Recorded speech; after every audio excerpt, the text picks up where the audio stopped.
말씀의 제목은 나를 따르라입니다. 누가 불러주면 좋을 것 같습니까? 누가 불러주면 참 반갑게 따라갈 수 있겠습니까? 대학 선배가 해외 취업 시켜준다고 그래서 갔더니 캄보디아 범죄단지로 가가지고 인생을 망친 젊은이들의 이야기를 우리가 보았습니다. 또 최근에는 대통령이 불러준다고 갔다가 망신만 당하고 낙마한 사람들의 이야기도 보았습니다. 오늘 말씀에는 예수님을 만난 사람들의 이야기가 나오는데 먼저는 세례 요한이 예수님을 소개를 했습니다. 보라, 하나님의 어린 양이로다. 그랬더니 요한이 데리고 있던 제자 두 사람이 예수님의 제자가 됐어요. 그 중에 한 사람이 안드레라고 하는 제자입니다. 안드레는 동생 베드로를 예수님에게로 데리고 왔습니다. 그리고 베드로는 벳세다 사람으로서 그 같은 동네에 살고 있는 빌립에게 영향을 미쳐서 빌립이 예수님을 만나 예수님이 나를 따르라 말씀하셨더니 빌립이 두 말도 하지 않고 예수님을 따라서 제자가 되었습니다.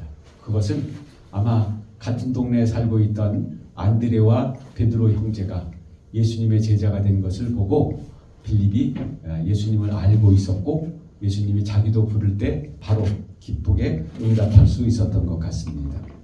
그리고 나서 빌립이 우리가 오늘 읽은 43절에 보면은 이튿날 예수께서 갈릴리로 나가려 하시다가 예수님이 공생애를 시작하러 갈릴리를 중심으로 해서 공생애를 시작하기 위하여 이제 나사렛에서 갈릴리로 가시는 거예요.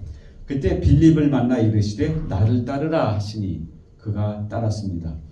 44절에 빌립은 안드레와 베드로와 한 동네 베세다 사람이기 때문에 예수님을 잘 알고 있었던 것 같아요. 그리고 나서 빌립은 또 45절에 보면은 나다나엘에게 찾아가 이르되 모세가 율법에 기록하였고 여러 선지자가 기록한 그분을 우리가 만났다.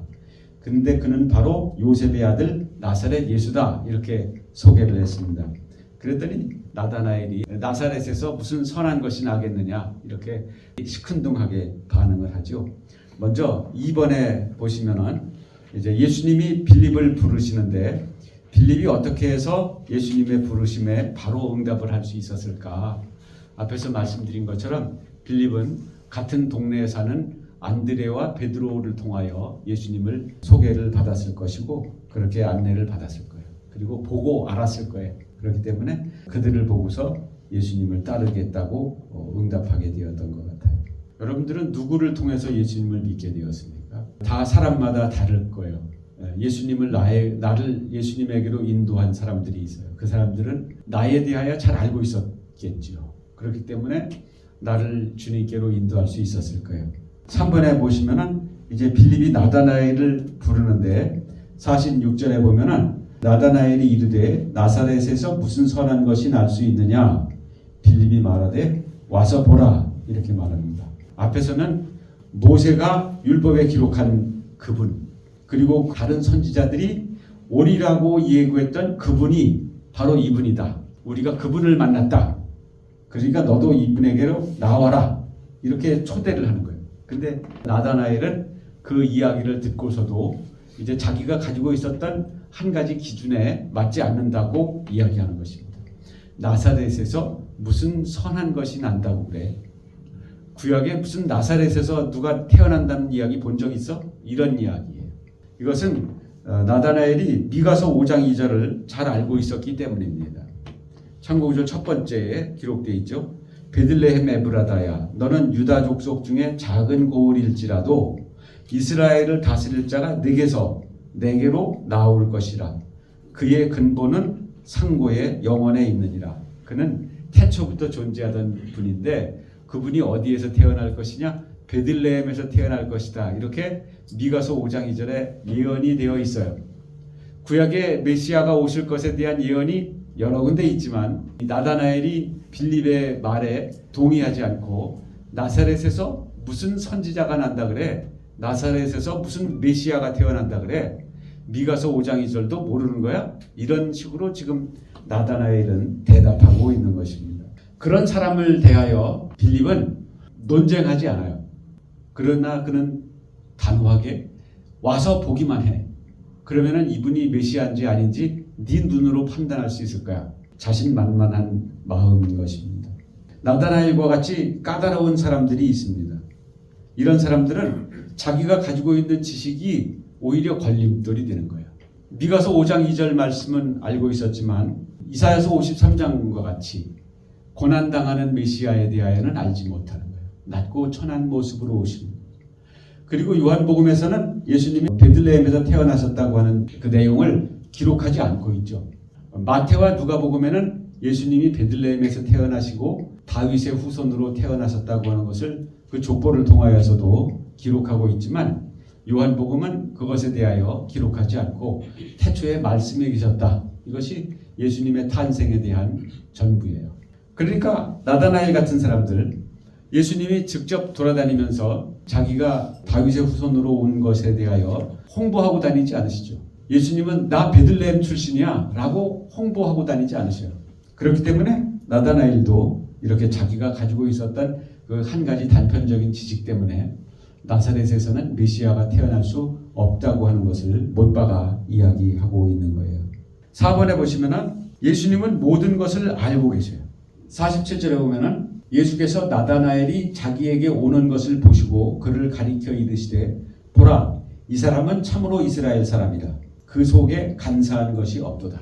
예수님이 나다나엘을 알아보셨죠. 48절에 나다나엘이 그 말씀을 듣고 이르되 어떻게 나를 아십니까? 예수께서 대답하시되 빌립이 너를 부르러 가기 전에 네가 무화과 나무 아래에 있을 때부터 내가 너를 보았고 네가 어떤 사람인지 내가 알고 있다. 이렇게 말씀합니다. 예수님은 나다나엘을 인격적으로 만날 준비가 되어 있으셨던 거예요. 예수님은 이미 빌립이 자기 친구 나다나엘을 전도하러 가기도 전에 그를 알고 계셨던 거예요. 나다나엘은 예수님을 아직 만나보지 못하였지만 예수님은 그를 만난 거나 마찬가지로 잘 알고 계신 거예요. 그래서 그에게 대하여 말씀하시기를 보라 이 사람은 참으로 이스라엘 사람이다. 이스라엘 사람들은 자기네가 아브라함의 후손이고 유대인으로 태어난 것에 대하여 활동적인 특권의식 같은 게 있잖아요. 그러니까 자부심이 굉장히 큰 사람들이에요. 그런데 이스라엘 사람이라고만 하는 것도 아니고 참으로 이스라엘 사람이다. 이렇게 말하면은 듣기 좋아하는 말이에요. 기분 좋은 말입니다. 그리고 더군다나 그 속에 간사한 것이 없도다.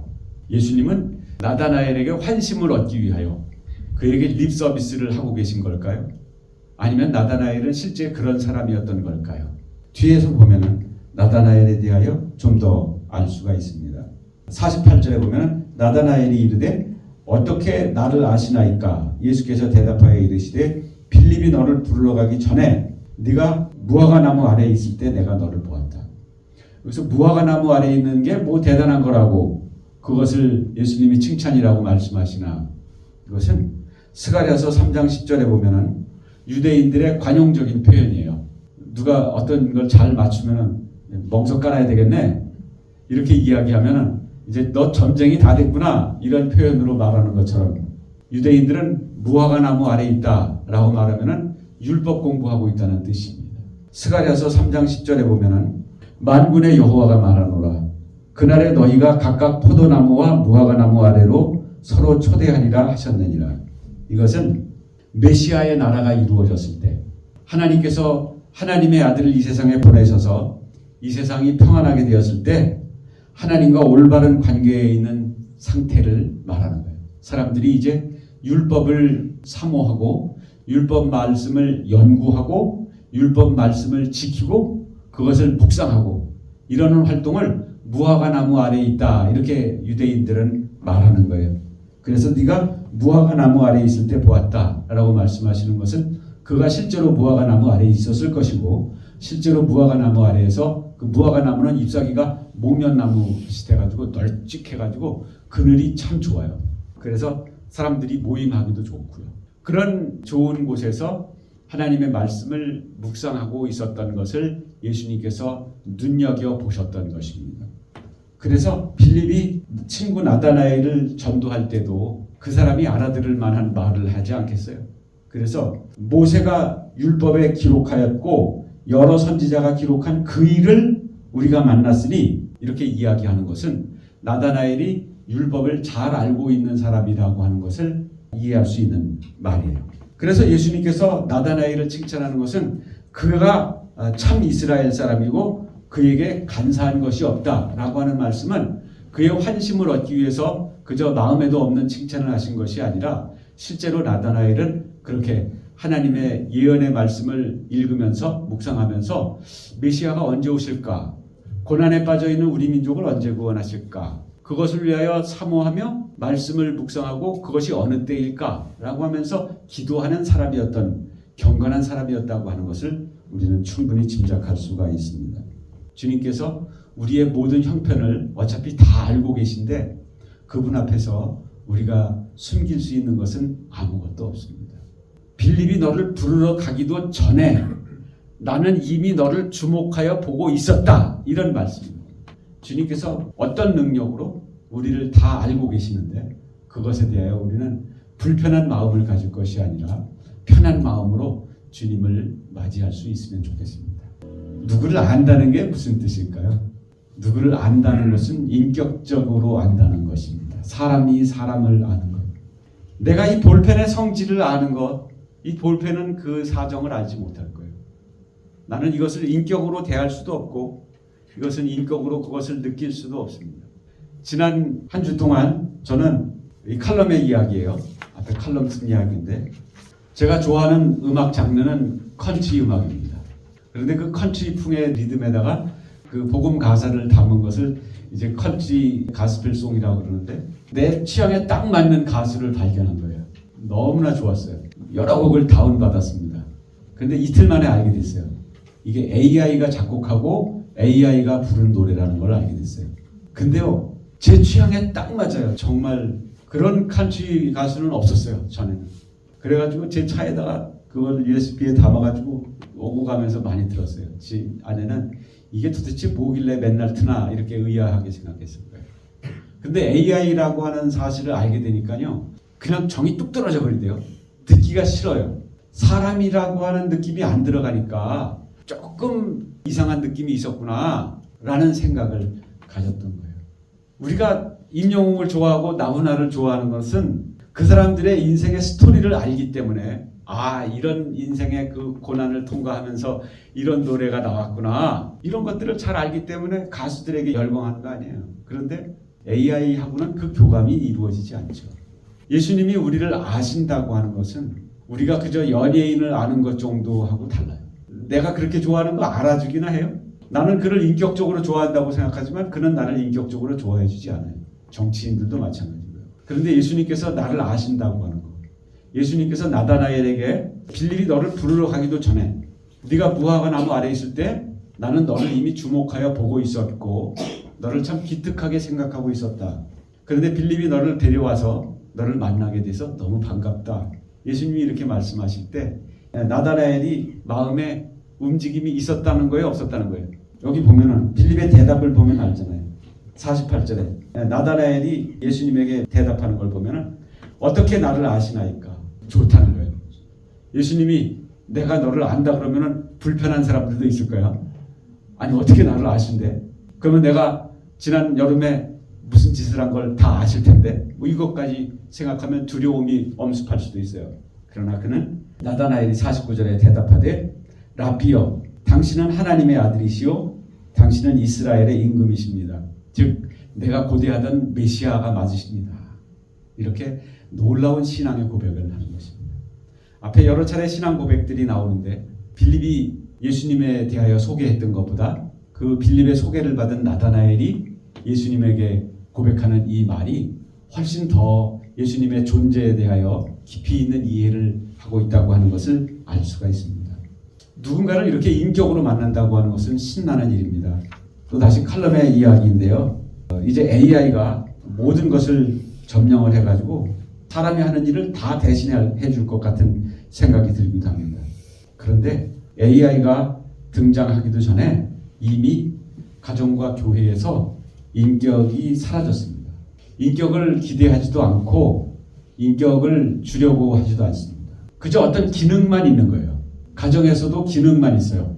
돈 벌어오는 사람이 있고 그 돈을 필요로 하는 사람이 있고 음식 해주는 사람이 있고 그 음식을 맛있게 먹는 사람이 있고 빨래 해주는 사람 심지어 더 영어 격언은 아니지만 barefoot and pregnant in the kitchen이라고 하는 말을 하면은 여자들을 경멸하는 말이에요. 부엌에서 맨발로 임신해가지고 요리하고 있는 여자. 아내를 그렇게 묘사하면은 그래도 나는 네 아내인 게 좋다라고 같이 살 여자가 어디 있어요. 기능만 이야기하는 거죠. 자기 몸치장 하나도 못하고 barefoot and pregnant. 아기는 낳아줘야 되고 in the kitchen. 부엌에서 일하는 부엌대기가 되고. 그거는 기능이지요.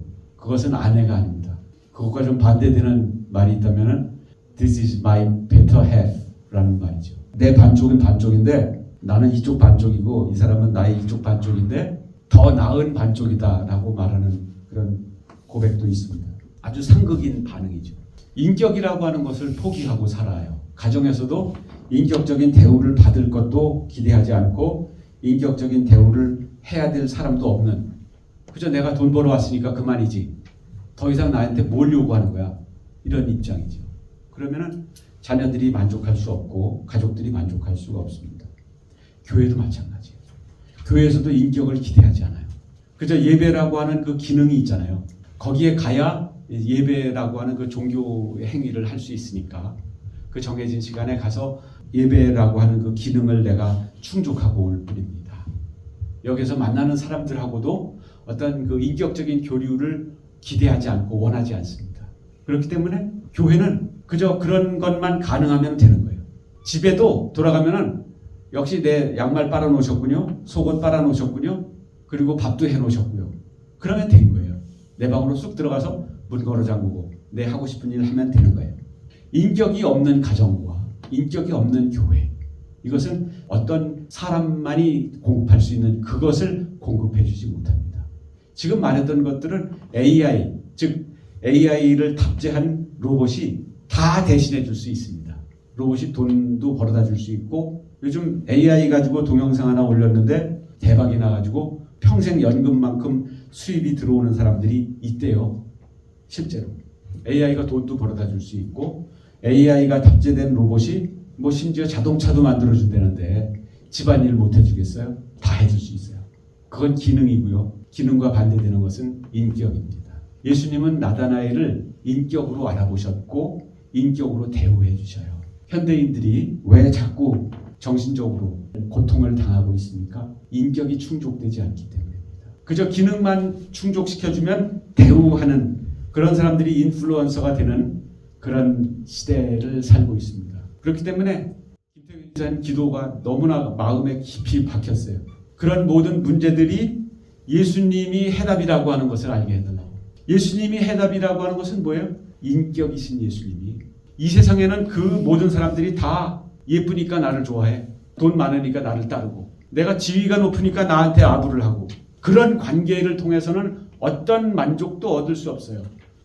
자식한테도 끝까지 유산을 물려주면 안 돼요. 유산은 죽기 직전에 어차피 나 죽으면 자식한테 가니까 죽을 때까지 내 이름으로 가지고 있다 죽어야 부모 대우를 끝까지 받을 수 있다는 거예요. 부모 자식 간에도 인격적인 관계가 충분하지 않았다는 뜻이지요. 전혀 없는 게 어디 있겠어요. 충분하지 않은 게 문제죠. 조금은 다 있어요. 어떤 교회가 인격적인 만남이 전혀 없는 교회가 있겠어요. 어떤 교회가 인격적인 만남만 있는 교회가 있겠어요. 다 조금씩 부족하고 조금씩 아쉬움이 있을 뿐이죠. 가정도 마찬가지입니다. 어떤 가정이 돈만 벌어오고 어떤 사람은 밥만 해주고 그런 가정이 어디 있겠어요. 그것이 충분하지 않은 것이 문제인 거죠. 그러나 예수님께서는 우리를 인격으로 대우해 주신다는 거예요. 나를 있는 모습 그대로 나는 너라서 좋아. 얼마나 좋으냐면은 내가 너를 위해서 내 생명을 버렸거든. 그러니까 너는 나를 믿기만 해. 그러면 내가 너를 끝까지 책임져 줄 거야. 이것이 예수님의 말씀이에요. 이게 제가 오늘 칼럼에다가 쓴 글인데 여러분들이 꼭 읽어보시기를 바라요. 설교와 연결되는 지점이 있습니다. 그래서 내가 이미 그런 마음으로 메시아를 기다리는 사람이라고 하는 것을 내가 너를 알아보았다. 그래서 너를 주목하고 있었고 너는 이 시대의 흐름을 유행을 그저 생각 없이 따라가는 사람이 아니고 주님의 약속이 언제 이루어질까? 하나님이 약속하신 것이 언제 이루어질까? 그 구원의 날을 사모하는 사람이라고 하는 것을 내가 알아보았다. 이렇게 말씀하시는 거예요. 5번에 그리고 나서 예수님께서 그에게 선물 같은 말씀을 하세요. 50절에 예수께서 대답하여 이르시되 내가 너를 무화과나무 아래에서 보았다 함으로 믿느냐? 이보다 더 큰 일을 보리라. 이보다 더 큰 일이 뭘까? 예수님이 육안으로는 보이지도 않는 저 언덕 너머에 있는 사람이 무화과나무 아래에 앉아서 말씀을 묵상하고 있는 사실을 봤다고 말씀을 하시는데 자기가 지금 거기서 있다가 왔으니까 그거 보고 놀랐다고 그래. 너 지금 그거보다 더 큰 놀라울 일이 있어. 네가 그것을 보리라. 그러면서 마지막 절에 말씀하시는 것이 또 이르시되 진실로 진실로 하늘이 열리고 하나님의 사자들이 인자 위에 오르락내리락 하는 것을 보리라. 여러분 예수님을 통해서 보고 싶은 게 뭐예요? 예수님을 만나서 얻고 싶은 게 뭐예요? 여기서 예수님이 말씀하시는 거 하늘이 열리고 하나님의 사자들이 인자 위에 오르락내리락 하는 거. 이거 너무 초자연적인 거라 이런 거 관심 없어. 이런 거 보고 싶은 마음 없어. 예수님을 만나서요. 좀 인간관계 좀 어떻게 하는 게 좋을지 복음서 읽으면 마치 경영학 자기계발서 같은 데 나오는 리더십이라든지 처세술이라든지 이런 거 좀 배웠으면 좋겠어요. 아니면은 예수님을 통해서 그래 너 요거만 잘 알면은 천국이 너에게 보장되어 있다. 이런 거를 얻기를 원하시나요? 무엇을 얻기를 원하시나요? 성공의 비결을 얻기를 원하시나요? 예수님이 내가 어디를 가든지 내가 너를 보호해줄게. 너는 안전운행하게 될 거야. 그런 것을 얻기를 원하세요. 이렇게 뭐 하늘이 열리고 하나님의 사자들이 인자 위에 오르락내리락 하는 거 주님 그런 어려운 얘기 하지 마시고요. 좀 손에 만져지는 것 좀 얻게 해주세요. 이렇게 그렇지 않아요? 그런데 예수님께서는 더 큰 일을 보리라 라고 말씀하시면서 하시는 이 이야기가 무엇일까? 이것은 심층학습에 넘어가서 보시면은 창세기 28장 10절에 이 이야기가 나와요. 야곱이 브엘세바에서 떠나 하란으로 향하여 가더니 한 곳에 이르러는 해가 진지라. 거기서 유숙하려고 그곳에 한 돌을 가져다가 베개로 삼고 거기 누워 자더니 꿈에 본즉 사닥다리가 땅 위에 서 있는데 그 꼭대기가 하늘에 닿았고 또 본즉 하나님의 사자들이 그 위에서 오르락내리락 하는 걸 봤어요. 야곱은 자기 형 에서에게 원한을 사서 외가로 도망가던 그 밤에 한 곳에서 노숙을 하고 있는 건데 그곳에 꿈에 보니까 하나님의 보좌가 있고 하나님의 보좌와 땅 사이에 사닥다리가 하나 철커덕 거쳐져 있는데 거기에 천사들이 오르락내리락 하는 것을 보았다 이거예요. 그리고 나서 밑줄 친 부분 밑에 보면은 16절에 야곱이 잠이 깨어 이르되 여호와께서 과연 여기 계시거늘 내가 몰랐네. 이에 두려워하여 이르되 두렵도다 이곳이요 이것은 다름 아닌 하나님의 집이요 이는 하늘의 문이로다. 이렇게 고백했어요. 그것이 베델이에요. 이 사건을 예수님께서는 지금 빗대어 말씀하시는 거예요. 이게 도대체 구약의 야곱이 도망가던 밤에 꾸었던 그 꿈과 자신이 앞으로 하실 일이 어떤 연관이 있길래 이거를 이보다 더 큰 일이라고 말씀을 하시는 걸까? 창세기 28장과 오늘 요한복음 1장 51절에 예수님의 말씀을 비교해 보았을 때 한 가지 등장하지 않는 물건이 하나 있어요. 어떤 물건이 등장하지 않아요? 사닥다리가 안 보이네. 사닥다리가. 이 하나님의 사자들이 오르락내리락 하려면 이 사닥다리가 구약에서는 있어야 되는데 신약에는 이 사닥다리가 없어졌어. 이게 어디 갔을까? 이 사닥다리는 예수님이에요. 야곱이 보았던 그 사닥다리는 예수님의 기능을 이야기하는 거예요. 하나님의 보좌와 이 세상 사람들의 형편을 오르락내리락 하면서 하나님의 말씀을 가지고 내려오고 이 세상 사람들의 형편을 가지고 올라가고 하는 그 일을 하는 거야. 예수님께서는 이제 네가 이보다 더 큰 일을 보리라 라고 하는 것은 이 일을 증거하게 될 것이다. 너희들이 이제 내가 하늘과 땅을 연결하는 중보자라고 하는 사실을 증거하게 될 것이다. 이 말씀을 하는 거예요. 디모데전서 2장 5절에 하나님은 한 분이시요 또 하나님과 사람 사이에 중보자도 한 분이시니 곧 사람이신 그리스도 예수라. 요한복음 14장 6절 그 가로만 쳐놨는데요. 내가 곧 길이요 진리요 생명이니 나로 말미암지 않고는 아버지께로 올 자가 없느니라.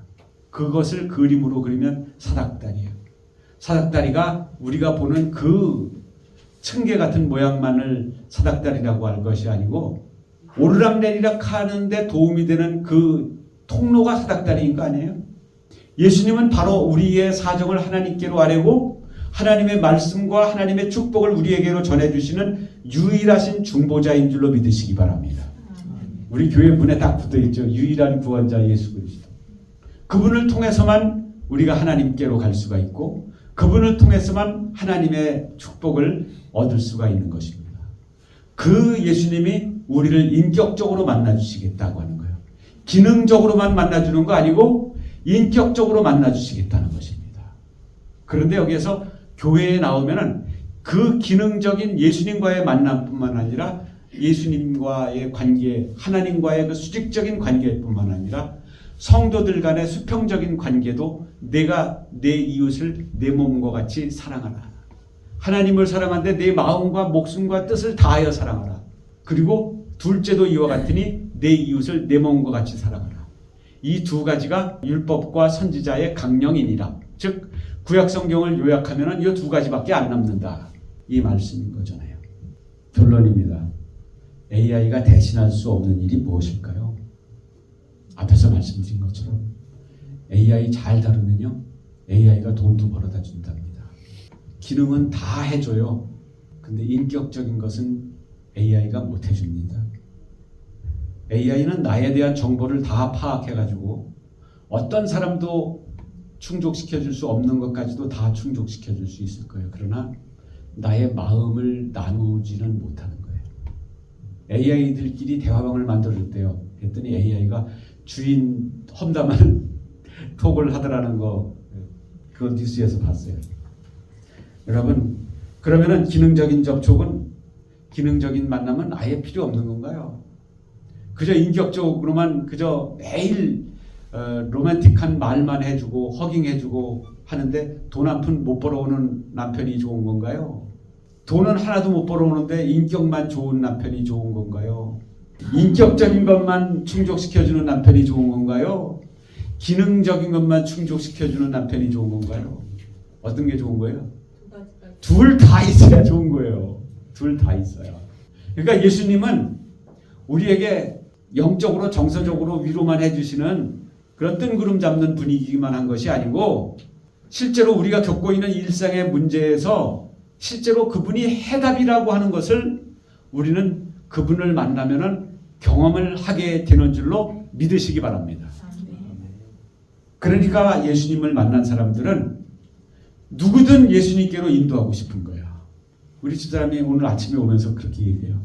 예수님을 만나면 이렇게 행복해지는데 왜 사람들은 예수님을 만나러 오지를 않는 거야? 오늘 누구라도 한 명 왔으면 좋겠어. 이렇게 이야기하는데 이렇게 많은 분들이 왔잖아요.